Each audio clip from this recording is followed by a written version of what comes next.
Okay, hello everyone. Jake, do you want to start us off Yeah, sure. with This our is intro? Jake, And I'm Cam. and we've got issues. So today's issue is Lone Wolf and Cub, written by Kazuo Koike and art by Goseki Kojima. So how about we start, Jake, with a little bit of background in terms of the series, and as we usually do, what it means to us, and then we'll jump on to our usual art, and then the writing, and then our closing thoughts. So, Jake, Sure. do you want to start? Yeah, sure. Okay, so um, Lone Wolf and Cub, also known as Kozure Okami in Japan, started off in like 1970, a couple of years before I was born, and is quite well known in Japan. It's very, very famous in Japan. It spawned like 6 full-length movies and um, a TV series, I believe, and even some recordings. The people who are involved with those, with the films and such, and the TV series, are also quite well known. They're part of Japanese pop culture. Hold on. Um, What do you mean by recordings? Do you mean radio recordings? I think not radio recordings, maybe like I'm assuming like LPs and such. Oh, Like The Hobbit, when they had the Rankin Bass adaptation, they also had LPs that came out with it. I'm assuming that that's going I to be know what that. it is. Yeah. Because Japanese, when they go crazy for a certain piece of literature, they want it in different forms as much as they can. Like certain things like Gundam, for example, will have not only the anime, but also comic books and also original book work, um, original recordings that are just voice recordings. Um, Okay. and so I'm assuming that is the stuff that was produced at this point. Um, Going on with the fact that Lone Wolf and Cub is such a part of Japanese culture, the when someone has like uh, a haircut that looks like something from the Edo period, it's called a daigoro haircut. Serious? Okay. Yeah, I've never heard that before. yeah, because named after, of course, the one of our protagonists in Lone Wolf and Cub, Daigoro, Yeah. right? Cool. Um, Cool. and so, yeah, keeping on with the background here, this was serialized in Action Comic, I think, or Weekly Action. I'm not sure exactly which one. I'm trying to remember, but um, Was that sort of a seinen magazine at the oh, time? I think that would be more geared to adults. Yeah, This yeah. this type of Seinen's type. Seinen is basically adult oh manga. yeah, sure. Yeah. Sorry, I'm getting it slightly confused. Um, I thought you said shonen, so No, no. Yeah. okay. The themes, as we've seen in the first volume, are there's corruption, there's greed and sex, and lots of stuff that involves like murder and Yeah. other things like that. So, um, It's definitely for mature audiences. yeah, yeah. I mean, in 1970, um, actually, this work is so amazing. Um, but I mean, we'll talk about it a little bit more as we get through. But Cool. I'm hoping I covered some of the background of this. Oh, okay. So essentially, this was published in Japan in 1970 in many, many volumes, right? Yeah. Um, I mean, these its run guys, was it finished in '76, so it ran for a good 6 years. yes, and there's many volumes of Lone Wolf and Cub already translated. The entire series is translated, and I think each volume is already about like 250 pages. So you Mm. could imagine like the scope of this work, which just kind of gives you an idea um, of what a run is in in Japanese comics. When you think of American comics and a run, you think of the creators that kind of did stuff there's um there's like, for me, when I look at American comics, I think of like very prolific creators like John Byrne or George Perez, and then John Byrne did a stint in Fantastic Four. He did like X-Men before that. He did Superman, and he did a lot of issues of those. But when you really think about it, you're just like, when you have a pair of people like Koike Sensei and Kojima Sensei, like just do this work for like 6 years and have that many pages of story, it's a bit mind-boggling, like the ethic that is involved in producing that. Yeah, Like it's huge. Um, absolutely. It's an epic. yeah. I also wanted to kind of note that in the first comics edition, which I remember fondly collecting when I think it came out in '87 or '88, and that was the point I was getting to was like it was published in '70 in Japan, but it didn't really come out in the States under First Comics in '87 and '88, and it hit like gangbusters there because it had a little bit of support, not a little bit, but like Frank Miller was heavily influenced by it. So influenced, he wrote the introduction to the first issue of that run. And also commenting on that, when I read the Dark Horse compendium of it, it's not in the same order, which kind of jars me a little bit.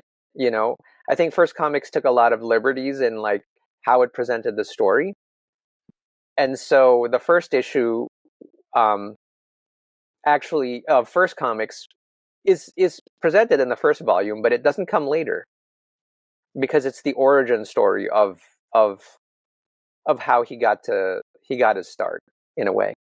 Okay. Cool. So I'll just give a quick overview of the story before I just tell you a little bit about how I came into contact with with this particular series. So for anyone who hasn't read or knows anything about Lone Wolf and Cub, it follows the journey of a an assassin Ronin, whose name is Ogami Itu, or Ito rather, and he was the ex show, or rather he was the shogun's executioner, but he left the service of the shogun after a setup. So he was set up by a clan called the Agu clan, who basically double cross him and set him up to basically live a life of a life as a mercenary, really, a mercenary assassin. Um, and he's disgraced. His family is murdered, and basically, he uh, he takes his son, who's a 3-year-old. His name is Daigoro, and together they basically roam the country, roam feudal Japan, and and throughout the nation, they're known as Lone Wolf and Cub. They are assassins for hire, and and basically they leave a bloody trail as Ito seeks revenge for for the pain and suffering caused by that particular the Yagyu clan. Um, and basically, vengeance is the order of the day for this series. Heads roll, many heads Literally, roll. Yeah, literally. literally. And in the UK and in America, the series is published in English by Dark Horse Comics. And so, for me personally, I came into contact with the series in 1999, and it was for one of my very first manga series where I followed it sequentially. I would buy the next volume as it came out. I was reading it from the original Dark Horse Omnis that were in these very sort of small size books, and the thing is, at the time, I was a university student in London, and there was a local comic store in Barking. So any British viewers watching this, you may know where I'm talking about. But there were these two guys who worked there, who were the owners, and I would always pop in there, and they were really into martial art movies, like sort of Hong Kong cinema, sort of Chinese martial art films, and I would always go in there. And at the time, I was really into that type of cinema, and we would just talk martial arts once a week and manga and just comics in general. I love that place. I have such fond memories of that comic store. It's a real shame it's not there anymore because I had a look before this video actually just to see. But that was some great memories there. And I was introduced to the series by those two guys in that comic store, Mm-hmm. and they told me, like, yeah, they were like, oh hey man, you really love martial art movies. You should check out Lone Wolf and Cub. It was Lone Wolf and Cub and Blade of the Immortal, which is another one I'd like us to cover at some point. Um, and I took the first volume home on their recommendation, and bloody hell, it was just really eye opening. Um, so we'll get into the our main sort of thoughts on the art and writing, but just before that, that's basically my background on it. I never finished the series because, as you said, it is very long, Mm-hmm. and I have the whole series. I have it all on Comixology, so I purchased it digitally. But it's one of those series where I needed a break while reading through it a couple of years ago, and I never came back to it. And maybe this video is an opportunity for me to go back and actually finish it. So I read a good chunk of it, and as I said, I don't have the Omnis that I purchased originally all those years ago. Mm-hmm. I either sold them off or they kind of got lost in moving a number of times. But yeah, this is that was basically my background with the story and the series. But how about you? How were you introduced to it, or how did you Um, it, discover it? it's a really interesting question, actually. When I collected it, I guess it would be when I was about 13 years old. I was just getting to be a teenager, and comics were really my escape. They were my reward for doing well in school and such. And um, my mom would take us to the comic store, which was actually quite far away from where we lived uh, back then. And the store's name was BSI Comics. And I think I saw a poster for it. I think that's what it was. I saw a poster for it that said it was coming, and it was from the first issue was the art by Frank Miller, and I had already been by that point, like, I had already loved Miller's work on The Dark Knight, and when I saw him draw this like samurai and his child, like, um, I was like, I got to get that. That's something that I want to get into, and so I kind of waited. I said, I kind of reserved the book. I said, like, that's coming. So, I told Mr. Carl, the owner, can you put it in my folder? Um, and, So or, were these the singles or the yeah, these were Omni the version? singles. They were coming out in Yeah. single issues. And, oh, Okay. no, no, maybe what it was, I'm sorry, maybe what it was is I had the issues already, but I picked them up from Walden Books. I Oh picked them yeah. up from Walden Books. I remember that. But it was already on the third printing. The first issue and the second issue was the second printing. I got those. The first issue was a third printing. And I think I was asking the comic store owners, because I was really into this. I was asking for the first printings. That's what I remember, because I have two copies of those books. I have the first and the third printing. Yeah, I'm a comic nerd. I want the first printings. And um so but basically it's the art that drew me in from the cover, and that's Frank Miller's art, which they still use in the today. Like, I think they're the covers of each of the different volumes. So yeah, that was really the from 87 or 88, I can't remember, but I started collecting it then, and right pretty much when it came out. And that was the one of the constant things that was in my folder from the comic shop.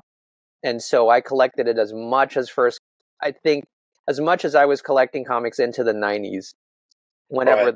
whenever I stopped collecting or first comics maybe stopped printing them, I'm not sure which Mm, came first. yeah. Um, but that's my background with it, and yeah. Like I said, Frank Miller got me into it in a way. Yeah, because of the front covers. Yeah, interesting that.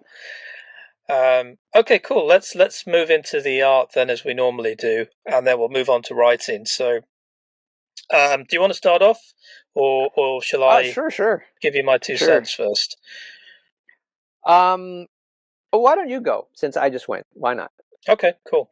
So, in terms of Goseki Kojima's art style, now this particular story was my first introduction to him as an artist, and it oozes a timeless quality for me because it's a very classic. I mean, aside from the fact that it was drawn in the 70s, it is again, and I probably say this in a lot of our reviews, but it is a product of its time in the sense that the style used um, was perhaps more common during the 70s. I'm not sure, but I don't see anything like it anymore or since. But it has this very classic cinematic look to it. The choreography, the framing of the story is hugely cinematic. It's very dynamic. There's a lot of movement and motion.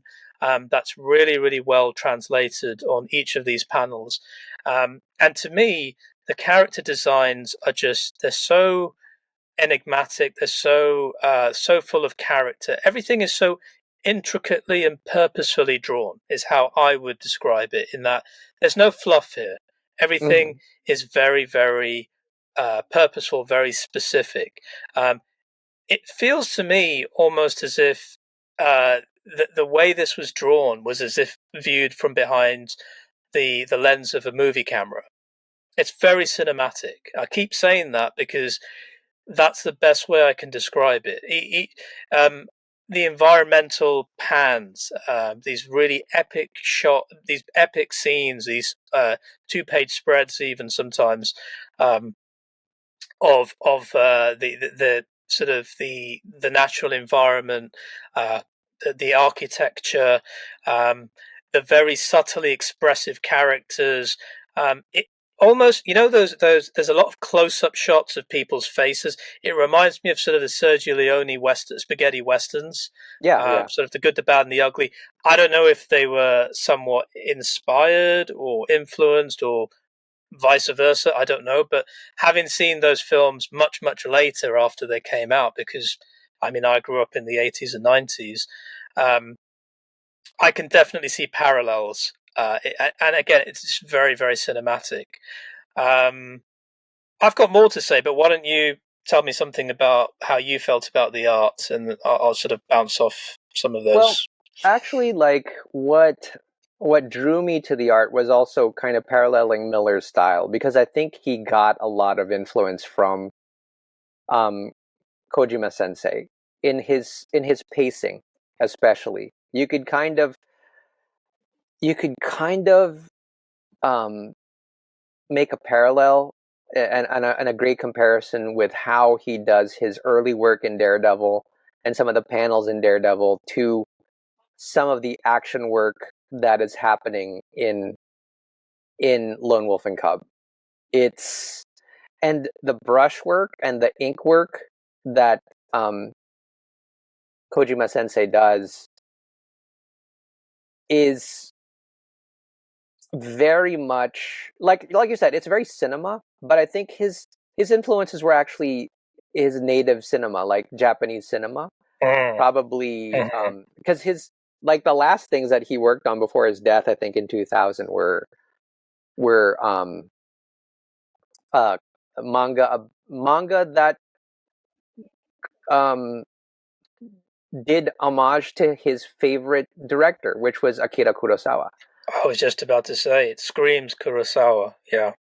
Yeah, so there's probably a lot of that influence, but I never really looked at that when I was looking at him first. I just made the parallels between Miller's work and Kojima's work, and I was really astonished to see that Kojima had that much influence on Miller to do it. But um, to kind of answer your question on the style and how it kind of, I mean, this is a period piece, of course, and it's everything seems really simple. Like you can see that it's a lot of loose brushwork, but from the brushwork you can kind of see these grand vistas of feudal Japan, right? And the Mhm. costumes and the mannerisms of what you think those people were like. But I think that also has some parallels to Hokusai and the folks who did like wood blocks. Um, okay, so here's Hokusai. Um, and Hokusai is a very well-known selections from the manga. Um, and he basically did like wood. He's one of the most famous woodblock artists from Japan, and here is some of his work. Um, So he was a traditional artist then. yeah, he was a traditional artist. Okay, so you can see, like, of course, they worked in this type Mhm. of brush style and brush stroke. Um, When was this there's from? oh, this is way like in the 19th century. Like, I think the wood blocks were done between 1814 and 1878, Oh wow. Okay. and as you can see here, just the brush style, the style of kind of costuming. Um, these definitely would have influenced any graphic artist in Japan, right? So this is what I kind of consider as um, the predecessor to um, Kojima Sensei. But yeah. That's, I mean, commenting on the art. Yeah. That's kind of like what I see now. And I didn't get into Hokusai until I went to Japan. Right. Um, but of course, I have some of Hokusai's work. But I don't. Safe to say that I wouldn't have gotten into Hokusai if I didn't see Lone Wolf and Cub. So it's all of these Yeah. weird, you know, connections. Um, Interesting. so Yeah. you go ahead. Go ahead. Well, I was just going to say that for all of the positives, that it's not perfect, and I don't want to be the grouch here and sort of start complaining here, but there are definitely some rough edges and, in my opinion, perspective inconsistencies. And for me, that the biggest offender is Daigoro. So I don't know if you feel the same way, but he can appear sometimes younger or older from story to story, and it's just really it can be a little bit odd. Um, so, for example, in the first chapter, he can come across as looking older than three, and sometimes even younger than three, or as a 3-year-old maybe Hmm. might be depicted. So I always find that a little bit strange. I don't know if you picked up on that, but that's how I felt about it. Um, I mean, that could be an interesting thesis for somebody who's into comic books, or this type of manga, or Lone Wolf and Cub in general. Yeah, Um, is you know the thing is, I would kind of relate that as part of the storytelling conceit of essentially he's as much of a killer as his father. He's as much of an assassin as his father. He just doesn't yeah, kill him outright. yeah. And in that sense, he becomes kind of like the shapeshifter because in much of especially this first volume, Daigoro is used as a ploy. Mm, true. He's used as the bait. He's used as the lure, and Yeah, a lot of it also depends. It's a really interesting thing when you look at the folks. Daigoro is kind of used not as a foil, but you could see who the good guys are by how they Mm, treat Daigoro, and you yeah, could see who the bad guys are by how they kind of are antagonized by him in a way, yeah, right? And you true. could also see that some of the bad guys are they're not villains. They're actually good. They try to do the best for Daigoro, but Ogami is so cunning and ruthless that he uses Daigoro to actually, bait his adversaries. Yeah, Um, he's I a mean, there's a cool line in the first chapter where um, one of the one of the mercenary assassins surrounds them both, and one of the guys says, um, "Oh, I've been away from home for so long. Can I hold your child to feel some sort of comfort and some connection to his own son?" And then it's funny because Orgami then says, "Well, I would like to oblige, but my son uh, can sense your bloodlust. You know, he can sense that you yeah, have death on your mind, and it's kind of cool because it is very much yes, he is sort of the bait, and his father uses him in that way, but it always comes across as very almost very much planned in that his son is almost aware of his role within this sort of hmm within um, their ploys, and it's very cool Well, I in how mean, it plays the out. thing is, he's not only aware. The Mm, what my conceit for when I think of these guys is, especially from, I think the last chapter when it's their origin story, and he's like, um, and I'm going to comment on that and how it affects popular culture later, how it was written and how things are written now, but essentially that's them entering the road to hell, which is Mehu Mado, and he's like, now Daigoro, we're entering the road to hell, right? Essentially, essentially, he's become a demon, and his son has become like another demon, a shapeshifter, in order to kind of aid his father in their quest for vengeance. They're not human beings anymore. you mm, know, when yeah, they kind of, there's a ceremonial aspect to it because, and I know we're going past the what we agreed upon as far as what we were to read, but when you look at that origin story and they're in the white robes of what is supposed to be death, it's actually a rebirth for them in the gates of hell, and they've just become these monsters. Um, and people will see them as they will see them, But I mean, when you look at other stories with Daigoro in it, Daigoro can control his bodily functions. Like I think you even saw it in this volume when he has to go pee. He's like, I mm, gotta go pee. Like the kid has yeah, to go pee. I'm not gonna talk to y'all, even though y'all are gonna cut me down. He's gotta go yeah, pee. So let him yeah, pee, yeah. right? That's That, controlled. That was planned. yeah, That was all planned. that was planned. Yeah, I mean that's so badass as well. How they sort of play off each other, but in ways that are just so cunning, and they're just an awesome team up, really, as father and son. But Right. um, if I could just say one last thing about the art for me personally, um, and I'd like you to chime in on this, is that I love the use of heavy contrast, the use of shadows. Um, hmm it just adds that, especially the use of shadows and characters talking in the dark.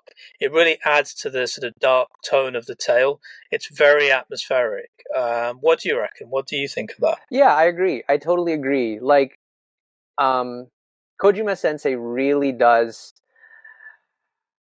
um make it's like the entire thing is a character too, like the entire their environments are characters too, and Yeah, he's really got a great sense of how to imbue um the feeling of yeah, dread, joy, whatever it is that needs to be done. He's pretty good at doing the atmospheres. But what he's also great at doing, and I'll add to this, is to the characterization of both Ito Ogami and Daigoro. You could see that there is, in certain senses, when the father looks at the child and the child looks at the father, there is still that connection between them, and there is a genuine concern. Mm. Like that is really a strange thing when you see that Itogami still really cares for his child, even though he says like I'm gonna be I'm gonna be just concerned with like getting my revenge. But Yeah. there, in certain stories, he's like he will almost lose Daigoro, and he would Mm. do like almost anything to kind of get him back. Yeah. Or yeah, I don't want to get too far into it, but Yeah. you could see the concern. And the thing is, Kojima Sensei really is great at showing that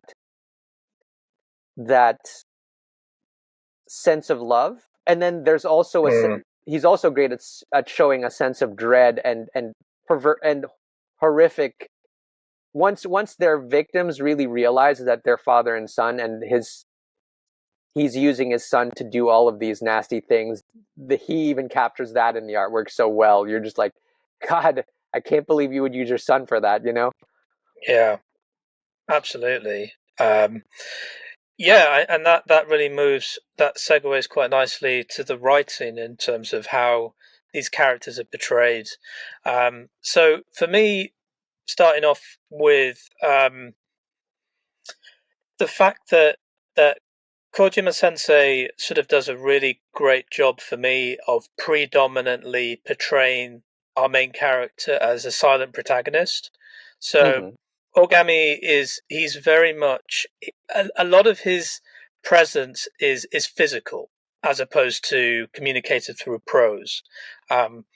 It's sort of, there's very little that he has to say, especially in the first couple of chapters.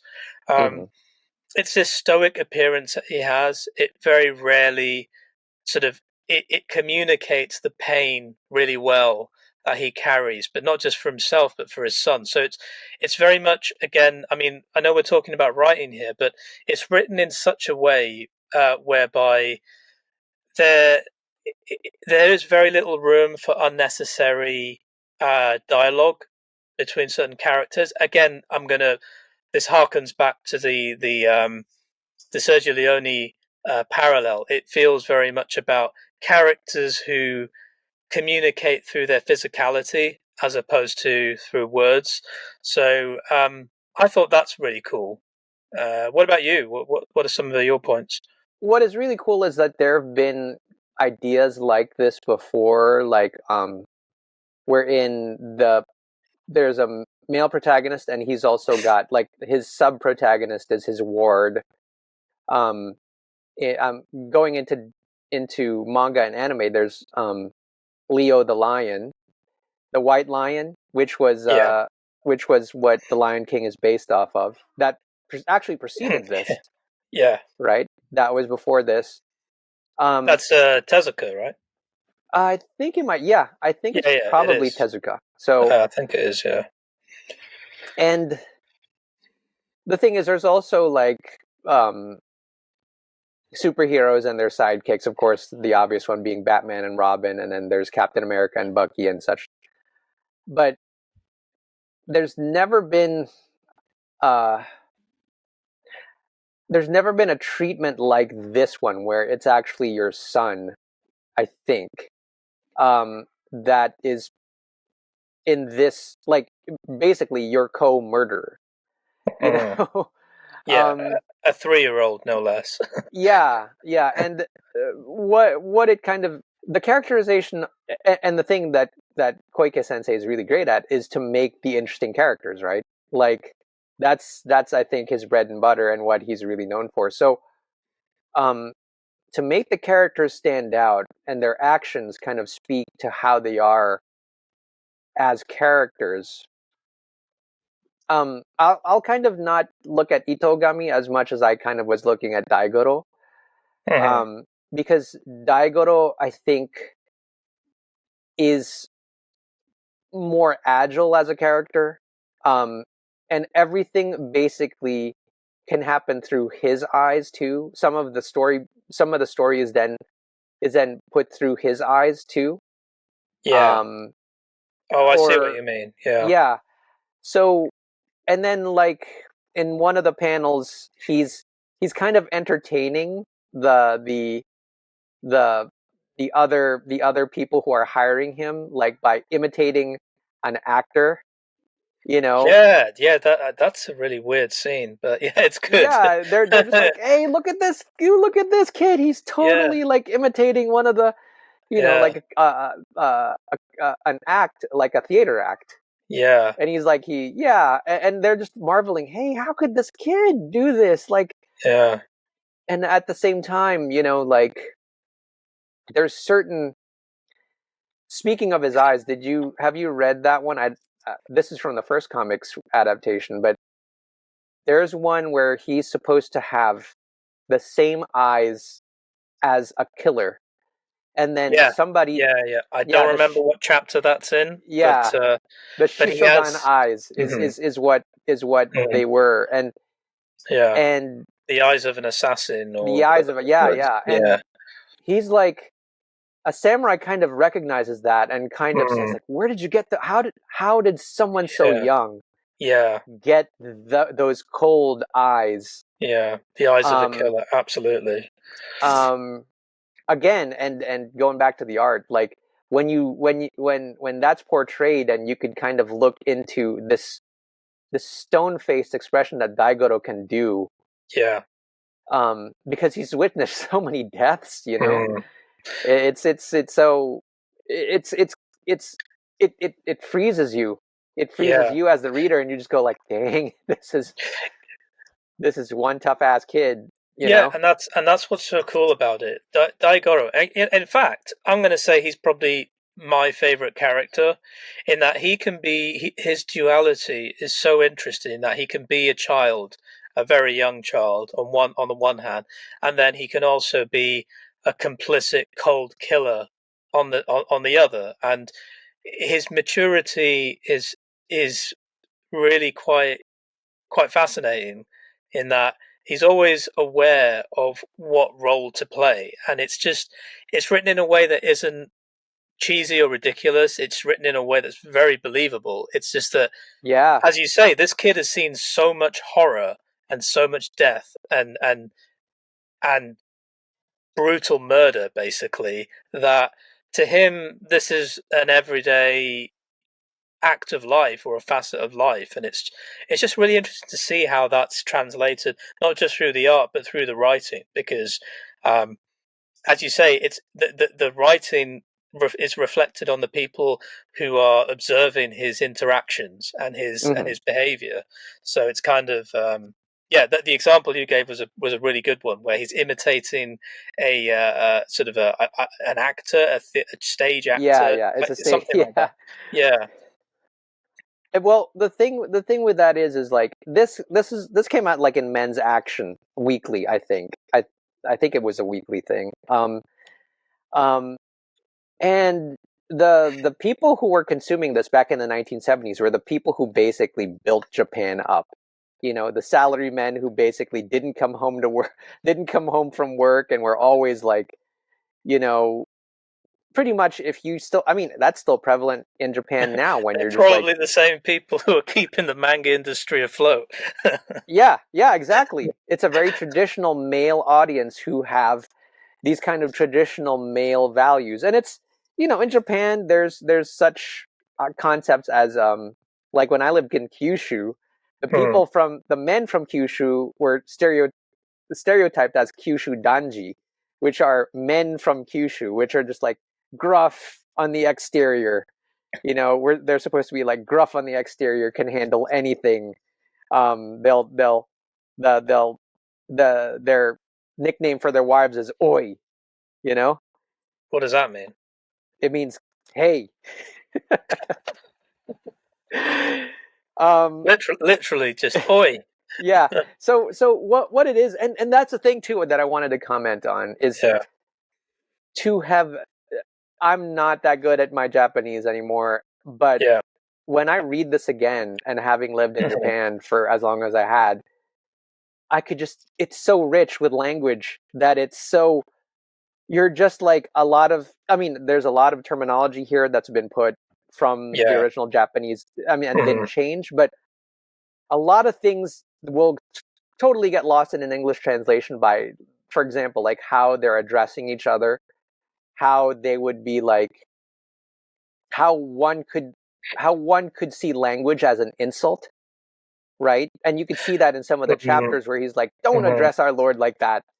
But Yeah. actually that's totally lost in the translation because you cannot have the Japanese translated that way. Well, I actually beg to differ with the newer translations because there is there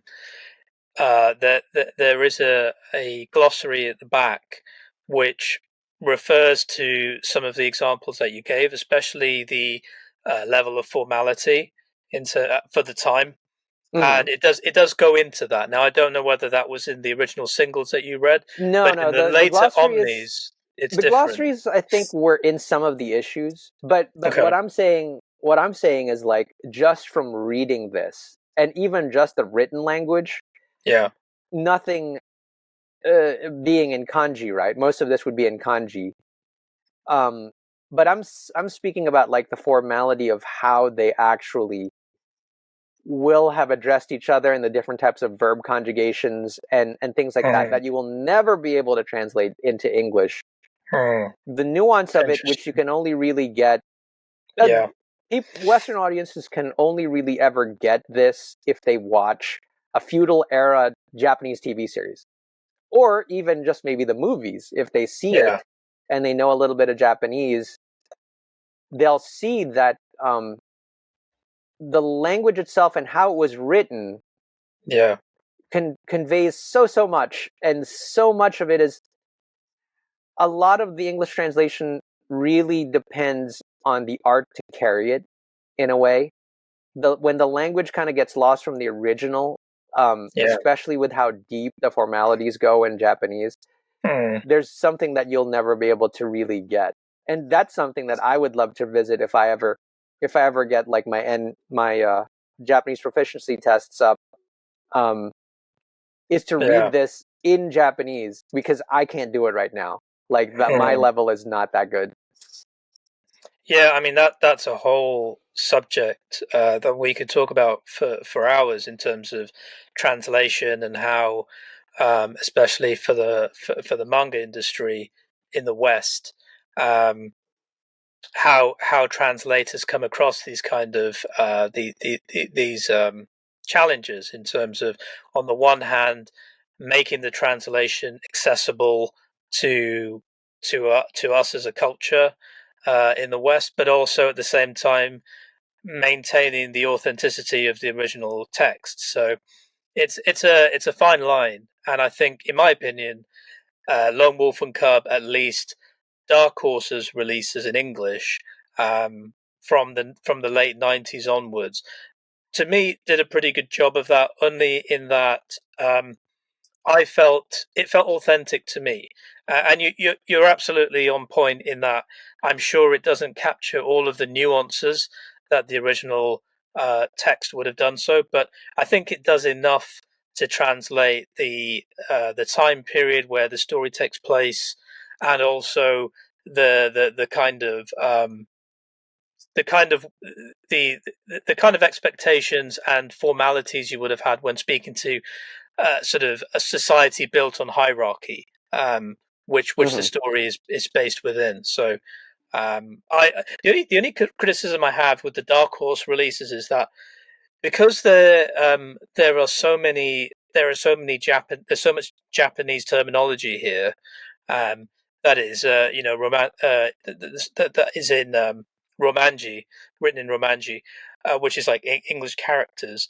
You need to keep, if you really want to understand it to to the most accurate degree, you need to keep flicking back to the end of the book, which is kind of annoying. I would have preferred sort of footnotes instead. Um, but hey, I mean that's just a pet peeve of mine. I think that's what was happening in their first releases, and I do mm, see some differences in the translation okay. from the first, but I haven't read the first comics in years and years.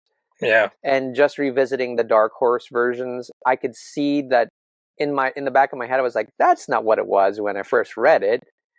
Yeah. As Um, in it's better or in your opinion worse? um, I would say that it's about comparable. Like maybe my point being like, since I know Japanese anyway, not in the, I mean, not native level, it makes no difference to me either way. Um, Okay. it's yeah, basically it's sold on its merits as through the action and the story itself. Yeah. But my point being is like we'll never get that small nuance of language Mm, unless we actually really understood it and read it in the actual Japanese. There's something that'll always get lost in any type of yeah. literary work. Oh yeah. Absolutely. Yeah, I agree with Um, you there. but going forward, it's like what I didn't know until I read more about Koike Sensei's background is that he had influenced like so many other mangaka, including one of my favorites, which is Takahashi Rumiko, which Mm, of which we should course. talk Mm, about another time later because some of her work is beloved by folks in Japan. For me in mm, particular, there's Ranma Nibu no Ichi, or Ranma One Half, as we know mm. it here, or Urusei Yatsura, which is translated as Lum when Viz kind of put it out. That's something that we should kind of cover at some point. No pun intended. Well, I'm only mostly familiar with Ranma and a Half because that's the one that sort of I grew up watching. Um, but there's so much there's so much Rumiko Takahashi stuff that I know of but have never read. So it's really about going back and filling those blanks. So yeah, we should do that. Um, so I just want to sort of finish up my points on final points on the writing. Now, based on the couple of chapters that we read, it's very episodic. It's written very episodically, so that wider, larger story doesn't really come into effect until later in the Yeah, even series. I think at the end, really at this Right. volume. So Yeah, it's not a criticism. It's just literally the sort of the way this was written, and again the way it was serialized. As you said, it was I'm not uh, even sure if they serialized it from like chronologically. Is this how they actually came out in men's I action? I don't I'm know. not even sure. I don't know, but what I can say is that it is quite formulaic. At least the first couple of chapters, they come across a new mark. They're hired by a faction or a person. They carry out the assassination, and they sort of walk off into the sunset. But I'm not saying that's a bad thing. I'm just saying Hmm. it the wider story, which is there, doesn't come into effect until later. Um, and while the writing, in my opinion, isn't particularly nuanced or especially deep, it services the kind of style of story this is trying to tell, which is a samurai epic, really. I mean, let's not beat around the bush here. Yeah. Everyone speaks with a sense of heavy purpose. There's no room for small talk. It's all to the point, and I think uh, Koseki Sensei just basically puts this as a sort of, again, a cinematic nod to Kurosawa. It's what I would expect from an epic like this. So, Hmm. how about you? Any final thoughts on the writing? Um, I never really kind of looked at it as something um I don't know, like truly exceptional until now, until when I really looked at it and just say like, man, this must have been so I don't know of any other thing that was like this back then, Mm, and what I wanted to add was like you could see the parallels in today's pop culture from this series. Like, have you watched The Mandalorian? course, love it. Big Okay, fan of The Mandalorian. so you've got to see that the scenes in The Mandalorian echo this, right? I mean, just the concept of The Mandalorian echoes this. Mm. But some certain scenes in particular from the second season, like basically just copy this. Give me an example, because Well, I'm trying to find one in my head. yeah, I mean, just the fact. I mean, no, I hate to spoil it, but when Grogu is given a choice, you remember in the second season, you choose either the chainmail or you choose the lightsaber, right? And that's kind of like the choice that Daigoro is faced with at the end of this volume Mm. when they that is taken straight out of it. Like that is Interesting. yeah. I never saw the parallel there. Yeah, Star Wars took from Kurosawa Of like course, pretty yeah. much like lots of elements. And so Mm. it's weird to have that parallel again when The Mandalorian takes these elements from a Japanese piece of literature, this time a manga, right? When I saw that scene in The Mandalorian, I was like, "Oh my Oh, gosh, that is totally Kozure Okami." I was like, and if people can you? who have read Kozure Okami have to kind of look at that and say like, "Oh gosh, this is the baby card assassin," you know? Mm. The Mandalorian as Star Wars, uh, gets a lot of its material from an original Japanese piece of literature. Like essentially, the Mandalorian is an assassin with child. You know, Yeah, yeah, just from yeah. season one. Exactly. Yeah, actually, that's a great parallel. That's a great point there. Yeah. Anyway, let's have our closing thoughts then. Well, I mean, Kozure Okami was one of those things that really got me so close to wanting to be close to Japanese culture. Um, this type of stuff. I mean, I was already interested in manga and things like that. But when there's no reason why a 13-year-old child in America should be reading a comic about a samurai, you know, in like the south of the United States. But here I am transfixed, and I totally wanted to kind of experience and see the place where these types of works came from. So Mm, thankfully I had the chance to do that, when I lived in Japan. But this was yeah, my point being, this was the one of the impetuses for me to yeah. go to Japan and kind of experience it. This type Mm, of literature, this type of really powerful work of art. And I'm really glad that I was exposed to it and that my mom let me read it, because a 13-year-old should not be reading this. okay, so my closing thoughts are that this particular manga for me was one of uh, my first manga actually, and it, along with, as I said, the other series, Blade of the Immortal, which I hope we'll cover at some point, were the most influential. So it was my first introduction to epic samurai manga, or and just it later on led to an obsession with Kurosawa movies, which is a discussion for another day. But it's a great story. It's a complete epic. It has some really really interesting characters, and it's a timeless tale. Much like, and again, I keep shouting out Kurosawa, but much like a lot of his films, it's one that I could pick up and I could read at any time. I don't necessarily even have to follow the main plot thread. I could pick up a random volume and read some of the sort of the short vignettes.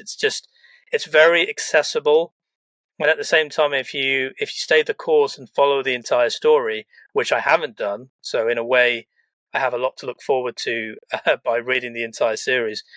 It has a really satisfying payoff. And from what I have read, which is um, much further than we read for this review, you can definitely see the foundations that are being laid out for a much larger story later on. So I highly recommend it. It's a seminal piece of work, and if you're into comics in general, you don't even have to be into manga because it transcends any kind of particular genre. It just is a great comic, a great book, and a great piece of literature. Yep, completely agree. Completely agreed. So, any other final thoughts from you, Jake, or shall we close it up? No, let's close it up. I just want to remind everybody to like and subscribe to our broadcast.